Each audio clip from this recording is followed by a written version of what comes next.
YouTube, Rook here from Rook, Geek, Goodness, my little channel web for all things geeky and cool, and welcome back to the channel, guys. Welcome back to a brand new video. I'm trying something a little bit different on the channel, something I haven't really done before. This may turn out to be a brand new video series segment. Please let me know in the comment section below if you like what we're talking about.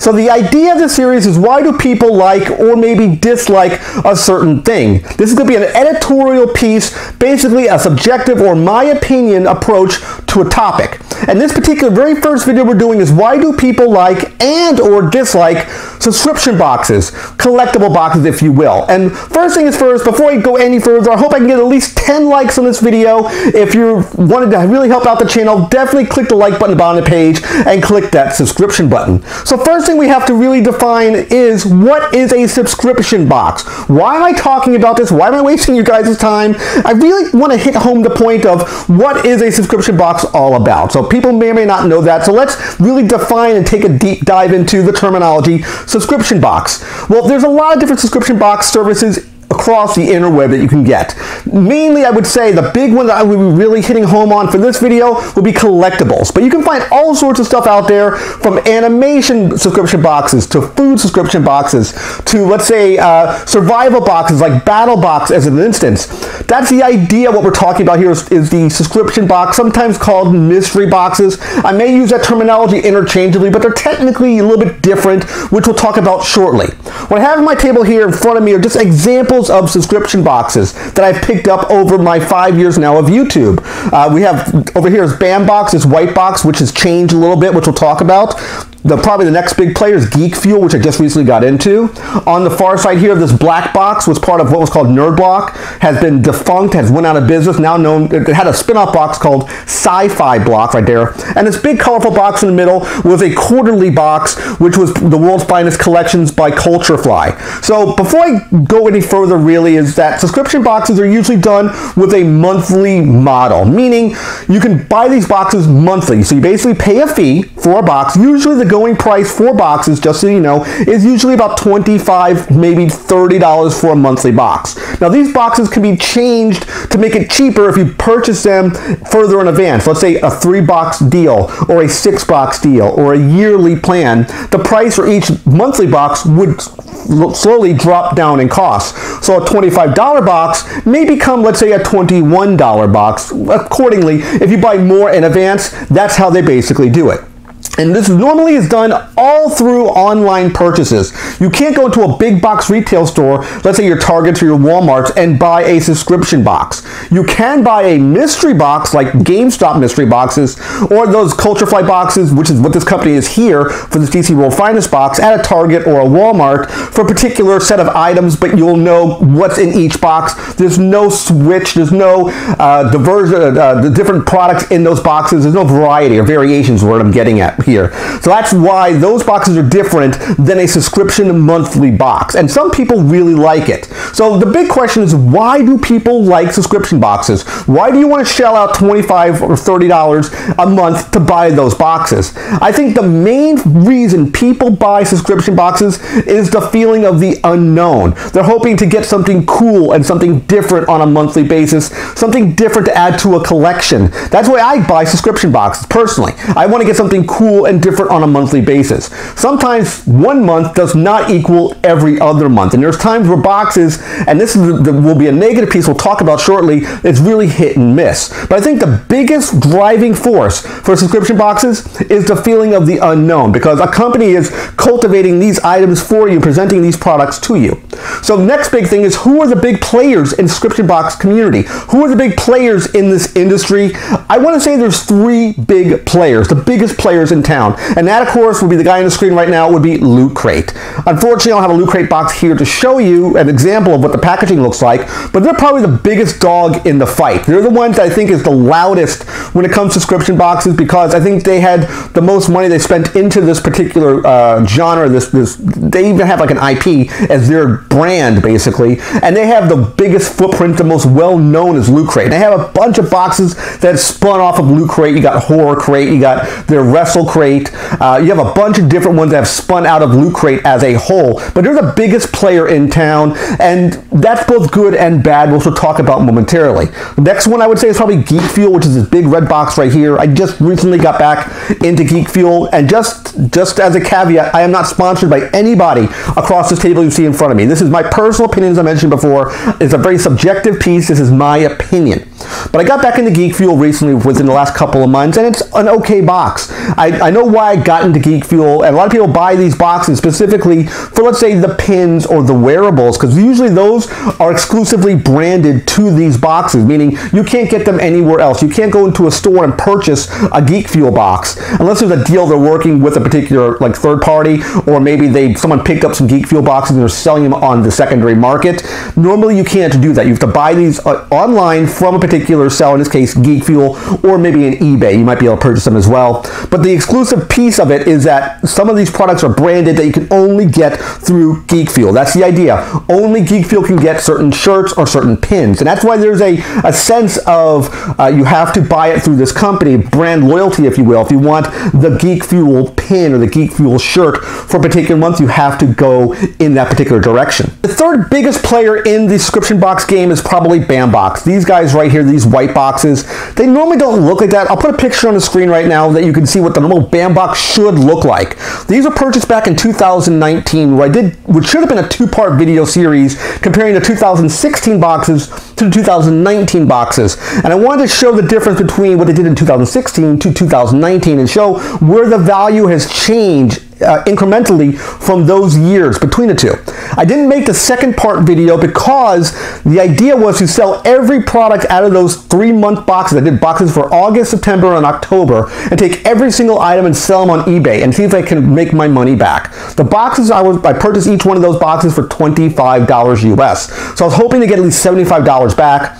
I sold about 70% of those items, and I can tell you right now, they did not make my money back to $75. I think I made about 50 to 60 bucks, but I didn't sell all the items back, and that's why I didn't make the second part video. I probably won't, because items never sold. I didn't put them back up again. I put them up for a couple months, but they never went back up. So those are the three biggest players in the game: Loot Crate, Geek Fuel, which is this guy, and Bambox right here. Now, one of the big things with subscription boxes is they're really broken down into two sort of flavors that websites will normally sell them to a consumer with. They sell them either genre-based, meaning they will show you a big banner on their screen that says, hey, this month's box is going to be everything dedicated to sci-fi, or this month's box will be dedicated to fantasy, or the 80s, or mystery, or horror. They'll tell you a kind of wide-spanning genre of where these items would be associated with. So it gives you guessing of what may or may not be in that box.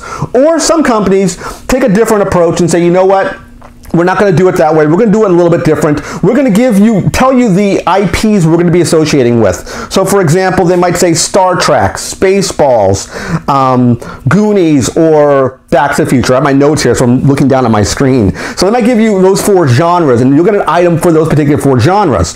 Different approach, but you can see the difference between what they're doing, either theme-based or genre-based. So you're going to have, or IP-based, you could say. That's how companies will normally do it. I've seen the positives, negatives on both approaches and both fronts, and that will lead into kind of the next point we'll talk about, which we've talked about the good points already. We talked about subscription boxes. We talked about their price model. One thing I didn't talk about the price model, sometimes you can get a quarterly box like this DC box here. This is not a subscription monthly box that you see here. It's sold quarterly, which commands a higher price point, usually about $50 US for a box like this, but you only get one every you only have 4 boxes a year, one every 3 months. So this box is a little bit different than these other 3 boxes you see around the table here. So this is quarterly. These are all monthly boxes. Now let's talk dislikes. Why do people dislike subscription boxes? I can tell you my personal opinion why certain times I dislike subscription boxes is because of the wearables. Wearables is usually they pack in t-shirts into these subscription boxes all the time,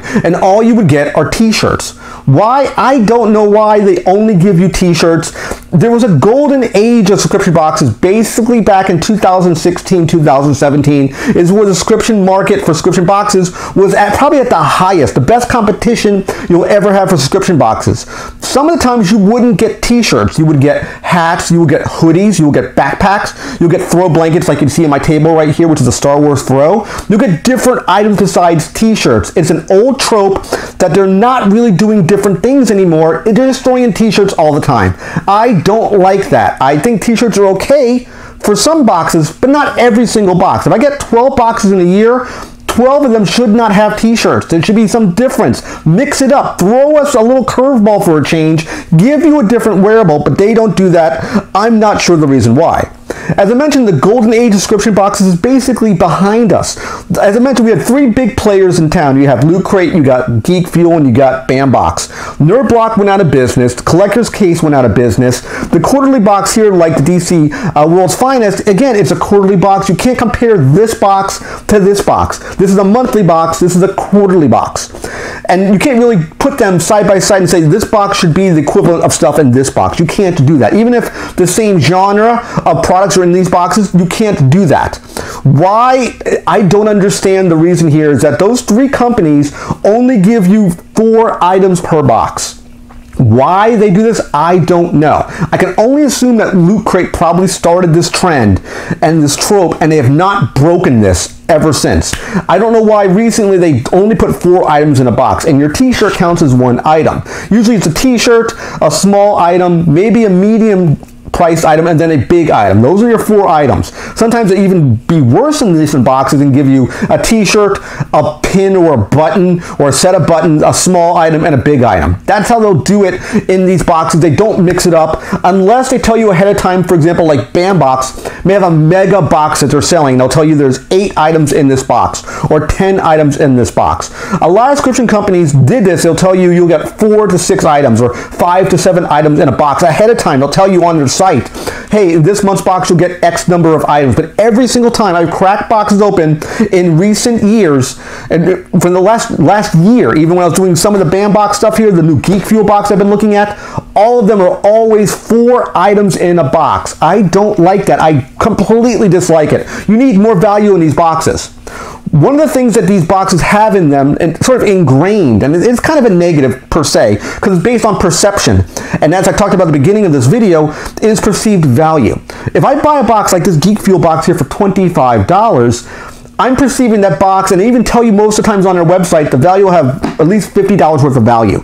Is it really $50 worth of value? You may think it is. They're telling you even in their documentation, hey, this item is worth this price, this item is worth that price. They'll tell you straight up, this item is valued at a certain particular price. Is it really that price? If you go online, can you go to eBay and or any retailer that's selling a similar sort of product, is it really priced at that price point? Or is it they're inflating it to a number they're saying it should be worth? Because just because a company says something is worth something may not be the real inherited or intrinsic price for this item. I've seen many items that someone says, hey, it's worth $10 or $15, and you can sell it for a penny on eBay. I should know, I have seen this happen. I've seen items that will say, hey, they're worth $20 on eBay, and you get literally a cent, 1 penny. I saw it happen, personally speaking, to myself, and I know it is out there. So saying something is worth a certain value may not be the real price of that particular item. Just know that going forward.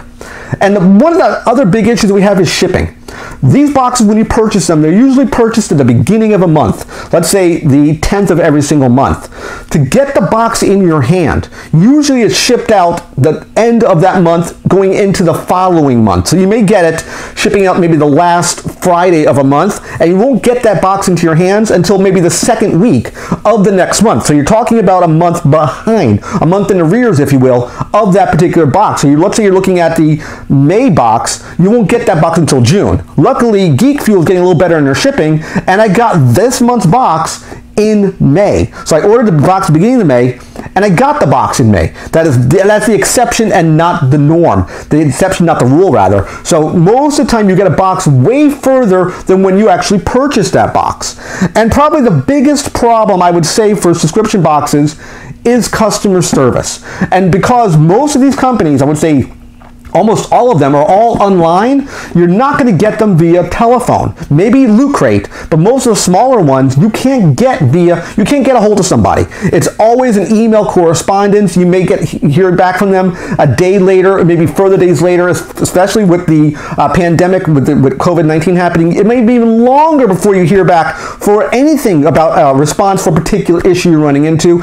And sometimes they will not even budge with you or work with you for a particular problem they're trying to correct. Late boxes being done, charges for boxes you're no longer getting because you canceled the subscription, being probably some of the biggest problems you had. Missing boxes. If you missed a box was it was shipped, but it was shipped incorrectly through your carrier, through UPS or FedEx. You never received a box. It's very difficult to try to get this stuff rectified. You have to really prove and really tell them, hey, I have a problem here. So those are the biggest problems I have. Again, to wrap up this one, as far as the negatives, we have wearables. They need to change the wearables. They have the issues with the only 4 items in a box.